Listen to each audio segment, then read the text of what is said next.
성경에는 우리가 믿어야 할 내용을 매우 다양한 방식으로 설명을 하고 있습니다. 우리가 믿어야 할 성경의 내용을 가장 간략하게 정리해 놓은 것이 우리가 매주일 예배 시마다 고백하고 있는 사도신경입니다. 사도신경은 크게 네 부분으로 구성이 되어 있습니다. 성부 하나님에 대하여 믿어야 할 내용, 성자 하나님에 대하여 믿어야 할 내용, 성령 하나님에 대하여 믿어야 할 내용, 그리고 성부, 성자, 성령 하나님 사역의 결과로 믿어야 될 내용들입니다.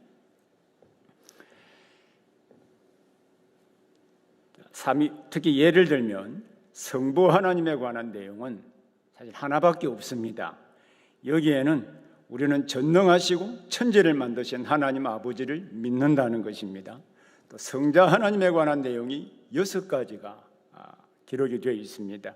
그 가운데 하나만 예를 들면 우리는 우리의 독생자 예수 그리스도를 믿습니다라는 내용이 있습니다. 또 삼위 하나님의 사역의 결과에 관한 내용은 4가지가 있는데, 예를 들면 그 가운데 우리는 거룩한 교회와 성도가 서로 교제하는 일의 중요성을 믿는다는 것입니다. 그런데 여러분은 매주일 사도신경을 고백하면서 이 내용을 믿는다는 것이 어떤 의미가 있는지 질문을 한다면 여기에 대답할 수 있겠습니까? 예를 들어서 성부 하나님이 전능하시고 천지를 창조하신 분이시고 동시에 우리의 아버지가 되신다는 것은 어떤 의미가 있을까요? 그것은 천지를 창조하시고 전능하신 하나님이 우리의 아버지시라고 한다면 그의 전능하심을 우리가 누리고 경험할 수 있을 뿐만 아니라 또한 그의 전능하심과 그 은혜를 경험해야만 되는 것입니다. 그래도 우리 아버지잖아요. 이것이 우리가 하나님을 섬기는 이유 가운데 하나이기도 합니다. 우리 사도행전 2장 44절에 보면 성경의 복음을 믿고 하나님의 백성이 된 사람들을 가리켜서 믿는 사람, 오늘날 우리가 쓰는 표현으로 말하면 신자라고 하는 표현이 처음 나타납니다. 간략하게 복음을 믿는 사람들이지만 더 넓게 성경을 믿는 사람들이라고 말할 수 있습니다. 우리가 오랫동안 히브리서 11장 믿음장에 기록된 내용을 함께 살펴보았습니다. 그 가운데 우리가 믿어야 할 중요한 내용은 히브리서 11장 6절에 특별히 간략하게 요약이 되어 있는데, 하나님이 계신 것과 또한 자기를 찾는 자들에게 상 주시는 분이심을 믿어야 할지니라고 했습니다. 그런데 여러분은 이 믿음의 내용을 막연히 믿습니까? 아니면 이 말씀대로 이루어지는 것을 경험해 보신 일이 있습니까? 그렇다고 우리가 믿는 내용이 이 세상에서 다 경험될 수 있다는 것은 아닙니다. 이 세상에서 경험될 수 없는 미래에 속한 영역도 있기 때문입니다. 그래도 우리가 믿어야 할 내용과 그 믿음이 현실로 나타나는 것은 우리 모두의 소망이기도 합니다. 우리는 지금까지 히브리서 11장의 믿음의 사람의 믿음의 특성과 그 의미가 무엇인지를 아벨부터 라합까지 매우 긴 시간 동안 함께 살펴보았습니다. 그 내용을 살펴보면서 그들의 경험이, 과거 믿음의 선배들이 경험했던 그 경험이 과거 역사에만 머물러 있지 아니하고 당시 이 편지를 읽었던 히브리인 성도들과 현재 우리 성도들의 삶에도 동일한 방식으로 경험될 수 있다는 사실을 살펴본 바가 있습니다. 그것은 과거의 역사적 경험이 현재 이 세상에서도 경험될 수 있기 때문입니다. 왜냐하면 우리도 구약의 성도들처럼 동일하신 하나님을 믿고 그 하나님의 은혜로 구원을 받아서 믿음을 가진 자들이 되었기 때문입니다. 자, 우리가 잘 아는 히브리서 10장 39절에 보면 우리는 뒤로 물러가 멸망할 자가 아니요 오직 영혼을 구원함에 이르는 믿음을 가진 자니라고 했습니다. 예수 그리스도의 복음을 믿음으로 말미암아 우리 모두 다 믿음을 가진 자가 되었다는 뜻입니다. 오늘 우리가 살펴볼 내용은 믿음이, 우리 모든 성도들이 가지고 있는 그 믿음이 어떤 역할을 하는 것인가에 대한 것입니다. 그래서 오늘 설교의 주제는 믿음은 인간의 능력으로 할 수 없는 일을 할 수 있게 할 뿐만 아니라 도무지 참고 견딜 수 없는 상황에서도 인내하며 믿음을 지키게 한다는 것입니다. 바로 이 주제를 중심으로 첫 번째로는 믿음은 인간의 능력으로는 할 수 없는 일을 하게 한다는 점을 살펴볼 것입니다. 두 번째로는 믿음은 참고 견딜 수 없는 상황을 견디게 한다는 점도 함께 살펴보려고 합니다. 자, 우리 첫 번째로는요, 믿음은 인간의 능력으로는 할 수 없는 일을 하게 합니다. 인간의 한계를 초월하는 그 능력을 경험하게 만드는 것이 믿음이라는 뜻입니다.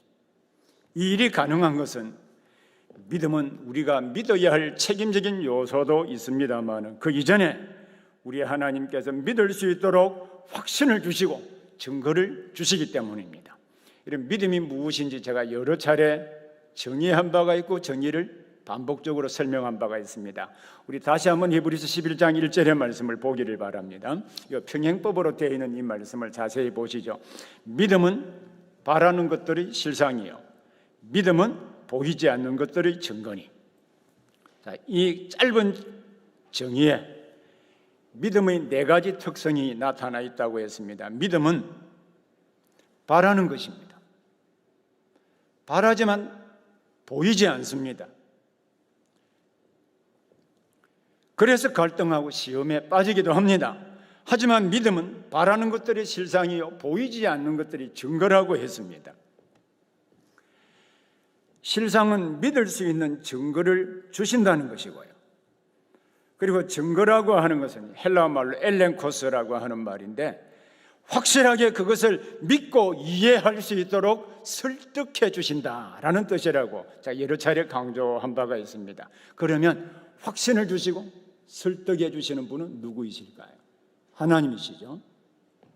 그래서 믿음은 우리 성도가 바라는 것들에 대하여 하나님이 믿을 수 있는 근거를 주시고, 비록 그것을 보지 못한다 할지라도 하나님이 성령을 통하여 믿어지게 하고 이해되어지게 하고 설득해 주시는 하나님의 은혜라고 정의한 바가 있습니다. 이 믿음의 정의에 따라 히브리서자는 아벨부터 라합까지 설명한 이후에 기본적으로 앞의 내용과 같거나 반복된다라고 하는 것을 말할 때 우리는 우리 언어에 기타 등등이라는 표현을 씁니다. 그 기타 등등이라는 표현이 히브리서 11장 32절입니다. 자, 히브리서 11장 32절 말씀 우리 함께 같이 읽겠습니다. 히브리서 11장 32절입니다. 내가 무슨 말을 더하리요? 기드온, 바락, 삼손, 입다, 다윗 및 사무엘과 선지자들의 일을 말하려면 내게 시간이 부족하리로다 했습니다. 이 말씀은 하나님의 백성들 가운데 어떤 시대 어떤 사람의 경우를 참조한다 할지라도 그들의 삶이 기본적으로 다 믿음의 정의에 따라 살았다는 것입니다. 이를 언급한 것은 이들은 모두 믿음을 가지고 있었고 그 믿음으로 말미암아 인간의 능력으로는 도무지 할 수 없는 일을 행했다라고 하는 것을 말하기 위함입니다. 그러나 여기에 언급된 우리 사사들이나 왕들, 이들의 삶이 기록된 역사를 쭉 읽어보면 우리 이미 앞에 여러 사람의 믿음의 사람들의 경우도 읽어본 바가 있고 또 살펴본 바가 있습니다만 이 사람들이 항상 믿음으로 행하였던 사람들은 아닙니다. 하나님은 그들에게 믿음을 여러 차례 확신시켜 주시고 설득해 주셨습니다. 인간적인 결함이 많았음에도 불구하고 그들에게 믿음을 주시고 그들을 사용하여서 하나님의 뜻을 이루게 하셨습니다. 예를 들어서 우리는 일반적으로 기드온이라고 하는 기드온의 이름을 떠올리면 300명의 용사로 미디안 연합군 13만 5천 명을 물리친 사람으로 우리 쉽게 연상하기도 합니다. 물론 이것은 맞습니다. 그러나 그는 원래 소심하고 매우 우유부단하고 내성적이고 의심이 많고 겉과 속이 매우 다른 사람이기도 했습니다. 근데 이 사람, 이 기드온에게 하나님은 사사기 6장 16절에 보면 내가 반드시 너와 함께 하리니 내가 미디안 사람 치기를 한 사람 치듯 하리라고 말씀하셨습니다. 기드온이 이 말씀을 들었을 때 믿었을까요? 안 믿었을까요? 안 믿었습니다. 그는 그것을 믿지 못하고 그것을 믿을 수 있는 많은 표징들을 내게 달라고 요구한 바가 있습니다. 그 표적 가운데 첫 번째는 만일 주께 은혜를 얻었으면 나와 말씀하신 이가 주님이라고 하는 표징과 증거를 내게 주십시오 라고 말했습니다. 그 말한 다음에 염소 새끼 한 마리와 무교병을 준비하여 가져왔을 때 그때 하나님께서 그 말씀하신 분이 여호와 하나님이신 것을 증명해 주셨습니다. 하나님의 사자가 고기와 무교병을 가져다가 그 바위 위에 놓고 국을 부으라고 말씀하셨습니다. 그때 불이 어디에서 나왔습니까? 불이 바위에서 나와서 고기와 무교병을 살랐습니다. 여러분 사사기 6장 20절 21절 말씀을 함께 보겠습니다. 사사기 6장 20절 21절입니다. 우리 함께 같이 읽겠습니다. 하나님의 사자가 그에게 이르되 고기와 무교병을 가져다가 이 바위 위에 놓고 국을 부으라 하니 기드온이 그대로 하니라. 여호와의 사자가 손에 잡은 지팡이 끝을 내밀어 고기와 무교병에 대니 불이 바위에서 나와 고기와 무교병을 살랐고 여호와의 사자는 떠나서 보이지 아니하니라. 여러분 이 현상이 의미하는 바가 무엇일까요? 그것은 기드온에게 말씀하신 분이 여호와라고 하는 사실을 증명해 주실 뿐만 아니라 그에게 하신 말씀대로 이루시는 분이 여호와 하나님이라고 하는 사실을 입증해 주신 사건입니다. 이 일 이후에도 여러 번이나 기드온은 하나님의 인격과 말씀을 의심했습니다. 미디안과 전쟁하러 가기 전에 하나님이 말씀하신 대로 자기 손으로 이스라엘을 구원하실 것인지 확인하기 위하여 양털로도 두 번이나 시험한 바가 있습니다. 첫 번째로는 이슬이 양털에게만 있고 사면 땅은 다 마르게 해달라고 하는 것이었죠. 두 번째로는 반대로 양털만 마르고 사면 땅에는 다 이슬이 있게 해달라는 것입니다. 팔레스타인의 지형적으로는 이 사실 자체는 불가능한 것입니다. 이때도 하나님은 그대로 행하심으로 그의 믿음에 확신을 주시고 끝까지 기드온을 설득해 주셨습니다. 그래서 믿음은 인간의 한계를 극복하고 하나님의 능력을 체험할 수 있도록 하나님께서 능력을 부어주실 뿐만 아니라 믿음을 확신시켜 주시는 것입니다. 우리는 복음을 믿음으로 이미 이 믿음을 가진 자들이 되었습니다. 히브리서 저자는 우리가 이미 가지고 있는 그 믿음이 어떤 역할을 하는지, 우리가 이미 가지고 있는 이 믿음이 어떤 역할을 하는지 9가지를 간략간략하게 열거하고 있습니다. 여러분 히브리서 11장 우리 33절부터 35절 상반절까지, 히브리서 11장 33절부터 35절 상반절까지 우리 함께 같이 읽겠습니다.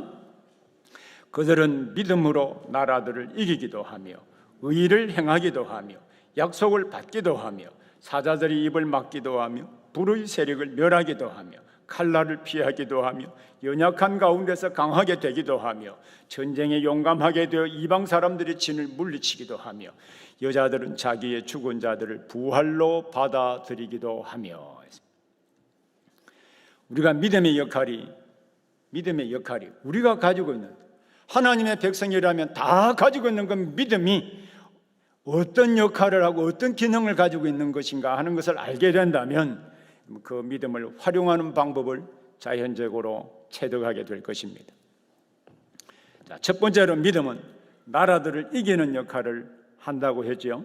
역사적으로 기드온은 300명의 적은 병사로 미디안 13만 5천 명을 이겼습니다.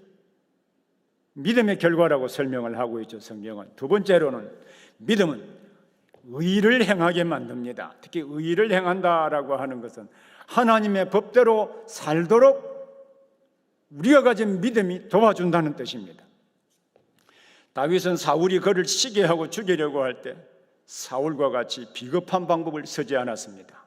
그는 사울에게 쫓길 때 그가 도와준 10사람이나 그 일라 사람들조차도 이 다윗을 배신해도 다윗은 끝까지 하나님의 말씀에 따라 의롭게 처신했습니다. 심지어 사울을 죽일 수 있는 상황을 2번이나 맞았음에도 불구하고 하나님이 기름 부어 세운 왕이었기 때문에 그를 죽이지 않았습니다. 믿음은 악한 세상 가운데 신자의 신분적인 독특성들을 드러내면서 의롭고 거룩한 삶을 살게 만듭니다. 이것이 믿음의 역할입니다. 세 번째로 믿음은 하나님께서 약속하신 것을 얻게 만듭니다. 기드온에게 미디안 군대를 그의 손에 붙이시겠다고 약속하신 대로 붙여주셨습니다. 다윗에게는 그가 이스라엘의 왕이 될 것이라고 약속하셨으나 거의 10년에 가까운 시간 동안에 쫓기기도 하고 죽을 고비를 넘기기도 하였으나 하나님이 약속하신 대로 이루신 것을 알게 되었습니다. 믿음은 하나님이 약속하신 것을 얻고 누리게 만드는 역할을 합니다. 네 번째로 믿음은 사자들의 입을 막기도 합니다. 이 말씀은 어떤 사건이 연상이 되십니까? 그것은 다니엘이 악한 사람들의 모함을 받아서 사자굴에 던져졌을 때 하나님이 그의 천사들을 보내어서 사자의 입을 막고 다니엘을 보호해 주신 사건입니다. 그럼 다니엘서 6장 23절, 다니엘서 6장 23절의 말씀을 함께 보기를 바랍니다. 함께 이 말씀을 같이 읽어보겠습니다. 왕이 심히 기뻐서 명하여 다니엘을 굴에서 올리라 하며 그들이 다니엘을 굴에서 올린즉 그의 몸이 조금도 상하지 아니하였으니 이는 그가 자기의 하나님을 믿음이었더라 했습니다. 믿음은 사자들의 입을 막기도 합니다. 지어낸 이야기라고 생각하지는 않겠지요. 다섯 번째로 믿음은 불의 세력을 멸하기도 합니다. 이 사건은 불의 세력을 멸하는 사건은 어떤 사건이 연상이 되십니까? 이 말씀은 느부갓네살이 만든 금신상에 절하지 않은 사드락과 메삭과 아벳노고가 극렬히 타는 풀무불에 던져지게 되었을 때 구원해 주신 사건을 의미합니다. 믿음은 어떤 위기가 닥쳐도 그것을 두려워하지 아니하고 이기게 만드는 힘이 있습니다. 여섯 번째로 믿음은 칼날을 피하게 만듭니다. 이 말은 믿음은 극단적이고 위급한 상황에서 구원을 해 줄 수 있는 역할을 한다는 뜻입니다. 일곱 번째로 믿음은 연약함 가운데 강하게 되기도 합니다. 그럼 여기에 연약함이라고 하는 이 단어는요, 헬라어로 아스테네이아, 아는 부정어이고 아스테네이아라는 말인데 질병을 의미하는 단어입니다. 요한복음 5장 5절에 보면 38년 된 병자를 가리켜서 이 단어를 사용했습니다. 그래서 이 말씀은 질병 가운데 있는 사람들을 치료하는 능력을 가지고 있는 것도 믿음의 역할이라고 말하고 있는 것입니다. 히스기야가 죽을 병에 걸렸을 때 간절히 하나님을 바라보고 기도했을 때 15년을 더 건강하게 살았습니다. 저희 교회 성도들 가운데 암으로 투병하고 있는 성도들이 기도함으로 말미암아 그들이 가지고 있는 믿음대로 치료되기를 원합니다. 믿음은 각종 질병을 치유하기도 하기 때문입니다. 여덟 번째로 믿음은 전쟁에 용감하여서 이방 사람들의 진을 물리치기도 합니다. 다윗이 왕이 되어 수도를 당시 여부수가 차지하고 있던 예루살렘을 물리쳤습니다. 아홉 번째로 믿음은 여자들이 자기의 죽은 자를 부활로 받아들이기도 합니다. 여자들은 누구를 말할까요? 죽은 자들을 부활로 받아들인 사건은 어떤 사건이 연상되십니까? 그것은 사르밧 과부와 수넴 여인의 아들이 죽자 엘리야와 엘리사 선지자에게 구할 때 다시 살리심을 받은 사건을 의미하는 것입니다. 자, 우리가 살펴본 바와 같이 믿음은 인간의 한계를 극복하고 하나님이 행하시는 위대한 일을 경험하게 만듭니다. 믿음은 인간의 제한된 능력으로는 도무지 할 수 없는 일을 하게 만들기도 합니다. 우리는 이미 믿는 자들이 되었기 때문에 이 믿음을 다 가지고 있습니다. 그래서 과거의 믿음의 선진들이 경험했던 것처럼 일단 순종하고 기도하며 나아갈 때 하나님이 우리의 상황에 개입해 주셔서 확신을 주시기도 하고 설득해 주시는, 그래서 문제를 풀어주시는 하나님의 은혜와 능력을 알게 해 주실 것입니다. 믿음은 하나님의 무한하신 능력을 경험하게 만드는 역할을 하기 때문입니다. 이것이 우리 모든 성도들이 받은 특권입니다. 여러분 지금 스마트폰 다 가지고 계시지요? 스마트폰 다 가지고 계시리라고 생각합니다. 스마트폰은 우리 전화를 주고받는 기능은 기본이고요. 가족들이 4명이든 5명이든 함께 얼굴을 보면서 영상으로 통화할 수 있습니다. 가을의 아름다운 경치를 보고 사진을 찍거나 그것을 동영상으로 찍어서 세계 어느 곳이든지 다 보낼 수 있습니다. 저의 경우는 원고나 문서들을 스마트폰을 통하여 보내기도 합니다. 배달의 민족답게 전 세계 어디에 있는 물건이나 맛있는 음식을 배달시켜 먹을 수도 있는 기능도 스마트폰이 있습니다. 은행이나 관공서에 갈 필요가 없이 스마트폰에는 앱으로 얼마든지 가능하게 업무를 처리할 수 있습니다. 보고 싶은 영화나 뉴스를 들을 수도 있고요. 생방송을 라이브로 계속 들을 수 있습니다. 그러나 스마트폰의 기능을 알고도 조작하는 방법을 몰라서 고작 전화를 걸거나 받는 정도로 그친다면 여러분 비싼 스마트폰 쓸 필요가 없습니다. 이와 같이 믿음의 역할과 기능을 알면서도 그것을 활용하지 못하고 있다면 그 믿음은 어디에다가 쓸모가 있겠습니까? 활용하는 방법은 어떤 경우는 일단 순종하면서 기도하는 것이고 어떤 경우는 기도하면서 순종하는 것입니다. 기도와 순종, 순종과 기도는 항상 믿음의 그 기능을 우리가 경험해 볼 수 있는 중요한 장치입니다. 믿음의 그 기능과 믿음의 능력을 경험할 수 있는 수단으로 주신 것이 기도와 순종이기 때문입니다. 자, 두 번째로 믿음은 우리가 도무지 참고 견딜 수 없는 상황도 견디게 만듭니다. 이것은 우리가 가진 믿음이 도달할 수 있는 최고의 경지가 어디까지인가라고 하는 것을 보여주기도 합니다. 아드 핑크라고 하는 이 신학자가 쓴 믿음의 영웅들이라고 하는 책에 바로 이 본문의 제목을 믿음의 절정, 믿음의 절정이라고 붙였습니다.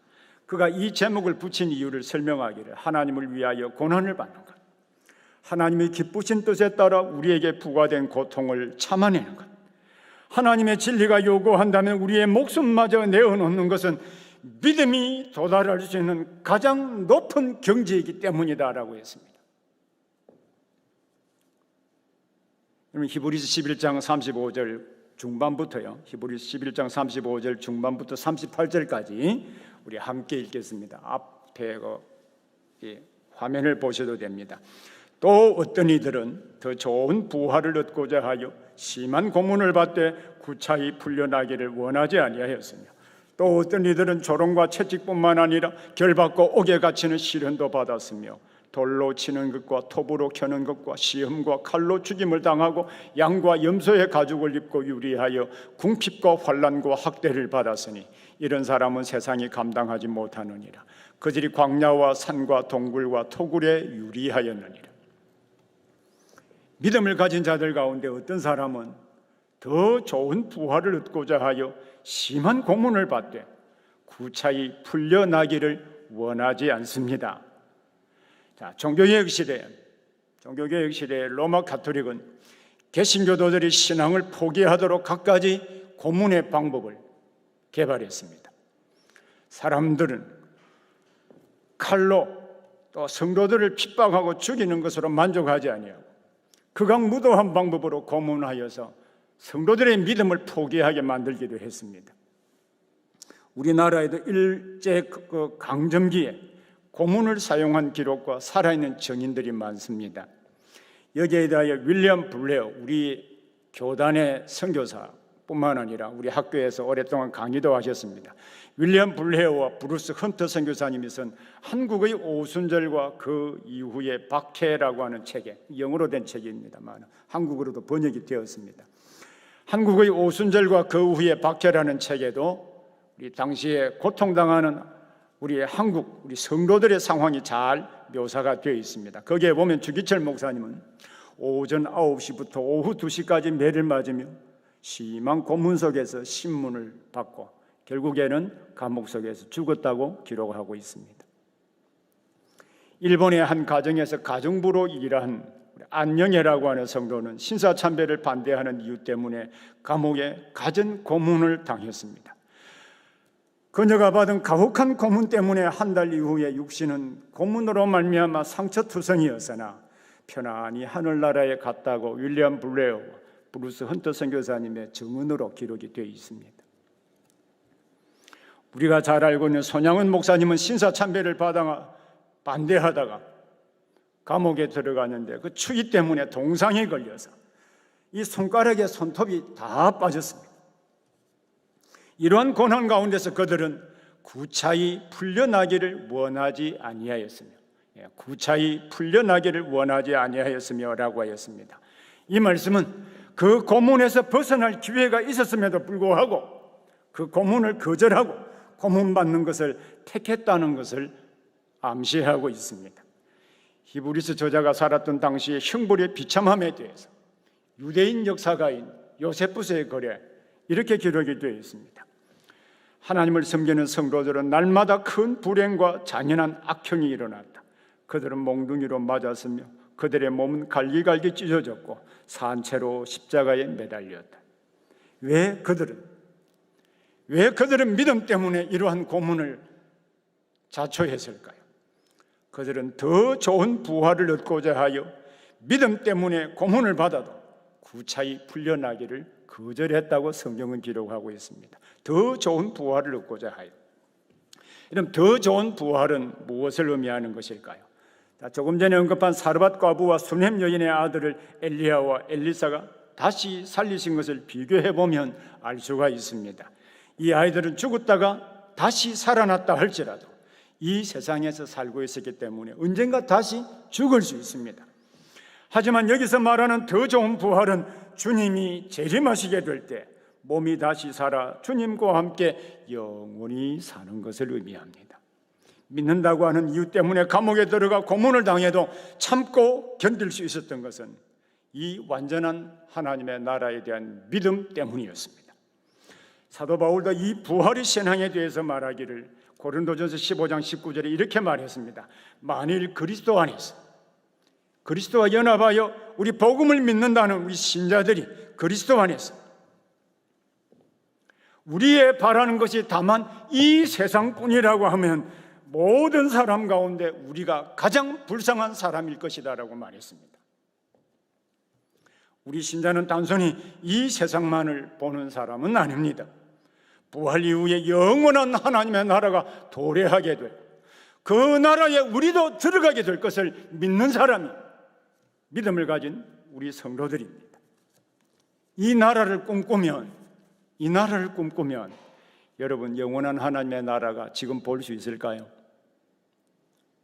저는 지금도 볼 수 있다고 믿습니다. 사도 바울은 고린도 후서 12장 2절에 보면 사도 바울은 하늘에 올라간 놀라운 경험을 한 바가 있습니다. 그리고 스데반이 순교할 때 돌에 맞아 죽을 때 하나님의 영광과 예수님께서 하늘 우편에 서 계셔서 이 스데반을 맞아들이는 것을 눈으로 목격한 바가 있습니다. 이 하나님의 나라는 보거나 또 이 나라에 소망을 두는 것은 숱한 고난을 참고 이겨내게 만드는 힘이 있습니다. 이 외에도 많은 유형의 고난들이 있습니다. 히브리서 11장 36절부터 38절을 다시 보기를 바랍니다. 어떤 이들은 조롱과 채찍질 뿐만 아니라 결박과 옥에 갇히는 시련도 받았으며 돌로 치는 것과 톱으로 캐는 것과 시험과 칼로 죽임을 당하고 양과 염소의 가죽을 입고 유리하기도 하고 궁핍과 환난과 확대를 받았다라고 기록을 하고 있습니다. 믿지 않는 자들과 원수들에게서 조롱거리가 되고 모욕과 수치를 당하는 것은 항상 하나님의 종들과 그의 백성들이 받아야 할 몫이었습니다. 그리고 믿는다고 하는 이유 때문에 채찍질을 당하기도 했습니다. 당시의 채찍질은 가장 천하고 낮은 사람들에게 내리는 형벌 가운데 하나였습니다. 우리 주님께서도 이러한 형태의 수치와 고통을 이 땅에서 받으신 바가 있습니다. 그리고 사도들도 같은 일을 당했습니다. 그리고 결박을 당하거나 감옥에 갇히기도 했습니다. 돌에 맞아 죽기도 했습니다. 어떤 사람은 톱에 켜서 죽임을 당하기도 했습니다. 역사 가운데 이사야 선지자가 톱으로 켜임을 받아 순교한 것으로 알려져 있습니다. 외경 가운데 이사야의 성천기라고 하는 책이 있는데 거기에 보면 이사야의 순교 상황에 대하여 비교적 상세하게 묘사하고 있습니다. 이사야 선지자는 므낫세 통치 시대에 나무톱으로 켜임을 받아 죽었습니다. 여러 가지 시험을 당하기도 합니다. 칼에 죽임을 당하기도 합니다. 특히 이 경우는 구약의 아합 왕 시대에 그의 왕비인 이세벨은 하나님의 선지자들을 칼로 무참히 죽이기도 했습니다. 또 어떤 사람들은 죽임을 면하기는 하였으나 양과 염소의 가죽을 입고 유리하기도 했습니다. 이 양과 염소의 가죽을 입고 유리했다라고 하는 것은 가난하고 초라한 상태에 빠져 있었다는 뜻입니다. 왜냐하면 이들은 사람들이 짠 옷을 입는 대신에 양과 염소의 가죽을 입었다고 말하고 있기 때문입니다. 이들은 하나님을 섬긴다는 이유 때문에 초라한 옷을 입고 유리하는 사람들이 되었습니다. 그리고 궁핍과 환난과 학대를 많이 받았습니다. 여기에 궁핍함은 생존에 가장 필요한 의식주 문제를 해결하지 못한 상태를 의미하는 것입니다. 이뿐만 아니라 많은 학대도 받았습니다. 이것이 모두 무엇 때문에 받습니까? 하나님을 섬기는 믿음 때문에 받는 일이었습니다. 여러분, 스무나 교회의 감독이었던 우리 초대교회 교부였던 우리 터툴리안이나 이레니우스에 보면은 그리고 이 사도 요한에 의해서 스무나 교회 감독으로 임명받았던 사람이 폴리갑입니다. 폴리갑에 대한 기록은 터툴리안의 글에도 나오고 이레니우스의 글에도 나오는데 이 사도 요한이 이 초대 감독으로 세웠던 사람이 이 폴리갑인데 기록에 의하면 주후 156년 2월 22일에 폴리갑은 그의 나이 86세에 잡혀서 화형에 처해지는 순교를 당했습니다. 그는 총독 앞에 끌려갔습니다. 총독은 그를 신문하면서 이렇게 말했습니다. 황제를 경배하는 것이 무엇이 해로운가? 황제에게 절하라. 내 나이가 많은 것을 생각하고 황제를 주로 맹세하라. 그리하면 풀어줄 것이다. 그리스도를 욕하라. 이런 말을 들었습니다. 이때 폴리갑이 한 말은 우리가 이미 많이 들어서 알고 있는 말이기도 합니다. 나는 지난 86년 동안 그분을 섬기고 있습니다. 그리고 그분은 나를 한 번도 실망시킨 일이 없습니다. 그런데 내가 어떻게 나를 구원해 주신 나의 왕을 욕할 수 있겠습니까? 폴리갑은 하나님이 계시는 것과 세상의 왕이 되신다는 사실을 믿었습니다. 이러한 믿음을 가장 참기 어려운 상황과 타협을 강요당할 수밖에 없는 그 상황에서도 하나님을 바라보게 만들고 믿음을 지키게 만듭니다. 이것이 믿음의 역할입니다. 오늘 우리나라의 상황에서는 하나님을 섬기는 일 때문에 이러한 고난을 사실상 당하지는 않습니다. 하지만 처음 우리나라에 복음이 들어왔을 때는 이러한 형태의 핍박이 많이 있었습니다. 그리고 지금 세계 여러 나라에서 이러한 종류의 물리적인 핍박이 가해지는 곳도 많이 있습니다. 그 대표적인 곳이 이슬람 국가들입니다. 우리가 하나님의 백성으로서 하나님의 말씀에 따라 섬기려고 하면 세상의 법과 갈등을 빚을 수밖에 없습니다. 이것 때문에 고난을 당할 수도 있고 죽음에 처할 수도 있습니다. 참된 신자가 이 세상에 받을 수 있는 핍박이나 고난의 방법은 정말 헤아릴 수 없을 정도로 많이 있습니다. 어떤 경우는 직장을 잃어버리는 형태로 나타날 수도 있습니다. 그리고 조롱과 경멸과 비웃음과 수군거림의 형태로 나타날 수도 있습니다. 우리는 하나님을 섬긴다는 이유 때문에 고난을 받는 것을 우리는 결코 부끄럽게 생각해서는 안 됩니다. 성경의 고난은 모든 참된 교회의 특징으로 나타나 있기 때문입니다. 사도 바울은 디모데후서 3장 12절에 보면 무릇 경건하게 살고자 하는 자는 핍박을 받으리라고 말했습니다. 실제로 여러분 회사에서는 세상에서 하나님의 법대로 살려고 정직하게 말하고 행동하려고 하면 갈등을 빚게 돼요. 그것 때문에 많은 고난과 핍박과 비웃음과 조롱을 당하기도 합니다.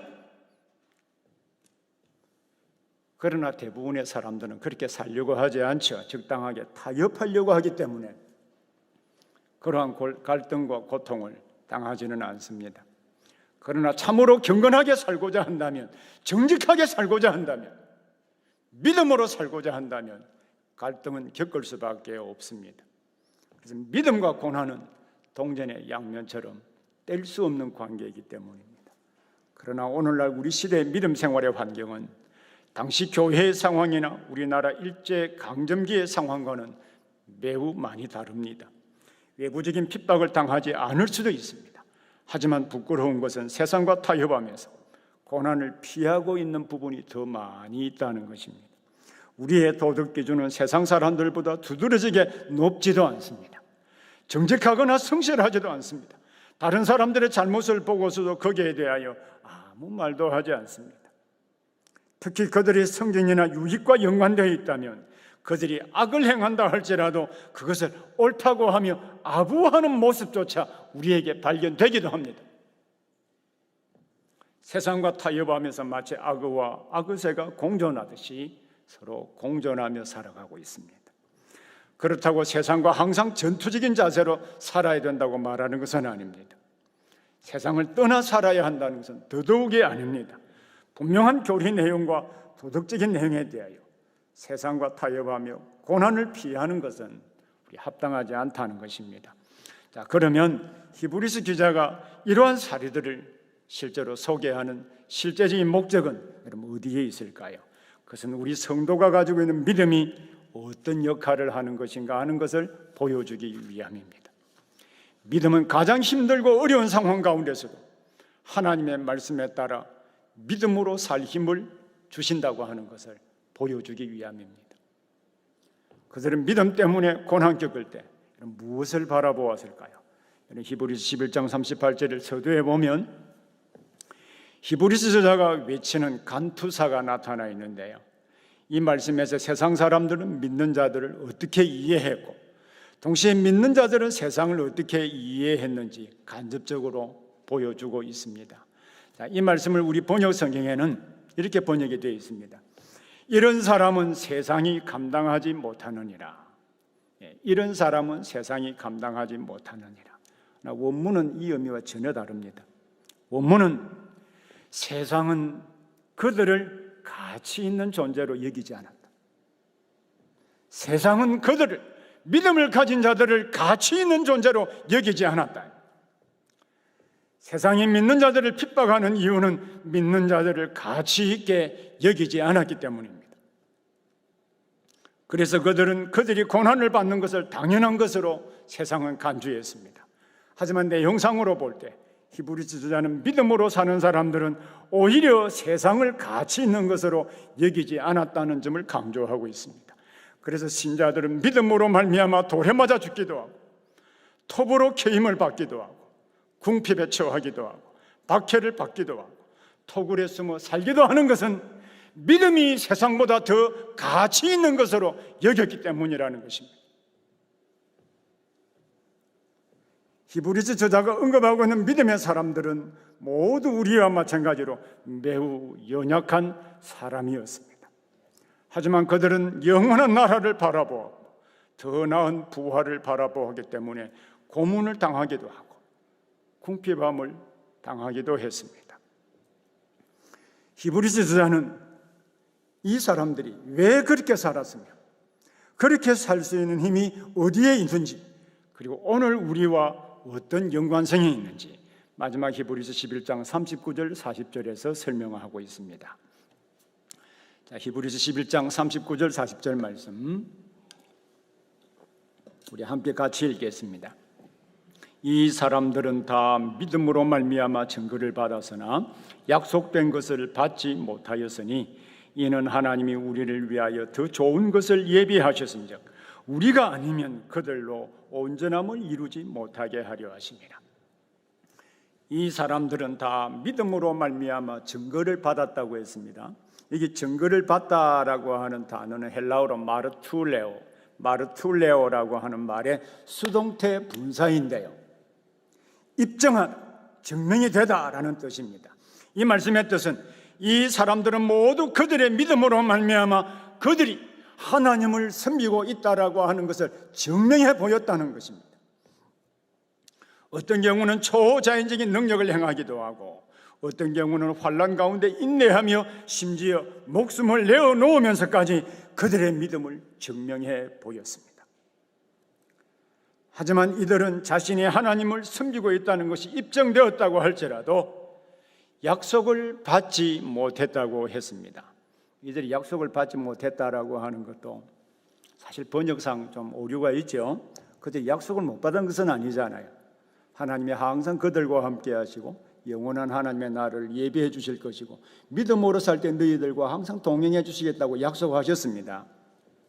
여기 약속을 받지 못했다라고 하는 것은 약속이, 하나님이 주신 그 약속이 성취되는 것을 보지 못했다라는 뜻입니다. 그 약속은 히브리서 저자가 이 신뢰로든 구약의 성도들은, 주님이 오시기 전이잖아요. 구약의 성도들은 주님의 초림과 재림을 보지 못했습니다. 이들은 주님이 초림하시는 것을 보지 못했고 재림하시는 것도 역시 보지 못했습니다. 자, 그러면 이들이 왜 약속이 성취되는 것을 보지 못했을까요? 이들이 왜 약속이 성취되는 것을 보지 못했을까요? 히브리서 11장 40절에는 이는 하나님이 우리를 위하여 더 좋은 것을 예비하셨은즉 우리가 아니면 그들로 온전함을 이루지 못하게 하려 하심이라 라고 했습니다. 사실 이 말씀이 이해하기 좀 어렵기도 하죠. 이게 예비하다라고 하는 단어는요, 하나님의 작정과 연관된 단어인데 NIV 번역 성경에는 이 하나님이 계획하셨다라고 번역했는데 매우 잘 번역했다고 생각합니다. 그들이 약속된 것은, 하나님이 약속해 주신 것이 성취된 것을 보지 못하고 있는 것은 하나님의 계획과 연관되어 있었다라고 하는 것입니다. 그 계획에는 누가 포함되어야 될까요? 우리가 포함되어야 되기 때문입니다. 우리가. 여기에 우리가 아니면이라고 하는 말은 신약시대 히브리 성도들과 오늘날 그리스도를 믿는 우리를 말합니다. 우리가 아니면이라고 하는 말은 우리가 있어야 구약 성도들에게 약속했던 그 약속, 그 완전한 하나님의 나라에 대한 그 약속이 완성된다고 하는 뜻입니다. 그래서 이 뜻은 히브리서 11장에 열거한 믿음의 사람들이 받은 약속이 완전하게 성취가 되려면 우리의 구원도 그 안에 포함이 되어야 한다는 것입니다. 그래서 우리가 아니면 그 구약의 믿음의 성도들도 온전함을 이루지 못하도록 하나님이 계획에 놓으셨기 때문이라는 뜻이죠. 자, 그러면 우리도 구원을 받고 그들도 함께 약속이 성취되는 것을 보는 때는 언제일까요? 그때는 언제일까요? 그것은 우리 주님이 재림하여서 완전한 하나님의 나라, 우리가 늘 소망 가운데 바라보는 완전한 하나님의 나라를 주시는 때입니다. 하나님께서 약속하신 것이 완전히 성취되는 때는 우리 주님께서 다시 오시는 날입니다. 저는 하나님의 이 계획이 좀 빨리 당겨져서, 제 개인적인 소망으로는 오늘 밤에 임하면 제일 좋겠습니다만은 빨리 좀 당겨져서 하나님의 정의가 실현되고 하나님의 새로운 세상인 하나님의 나라가 이 땅에 건설되기를 원합니다. 오늘 우리는 히브리서 11장의 강해를 함께 마치면서 믿음의 역할 두 가지를 알게 되었습니다. 하나는 믿음은 인간의 능력으로는 할 수 없는 일을 할 수 있게 한다는 것입니다. 순종과 기도와 순종을 통하여 인간의 한계에 도달해 있는 성도들에게 기적을 일으켜 주시기를 저는 간절하게 원합니다. 그것이 질병이든 장래의 진로 문제이든 때로는 경제적인 문제이든 그 어떤 문제이든지 간에 우리가 믿는 전능하신 하나님이 그의 능력을 나타내 보여주시기를 원합니다.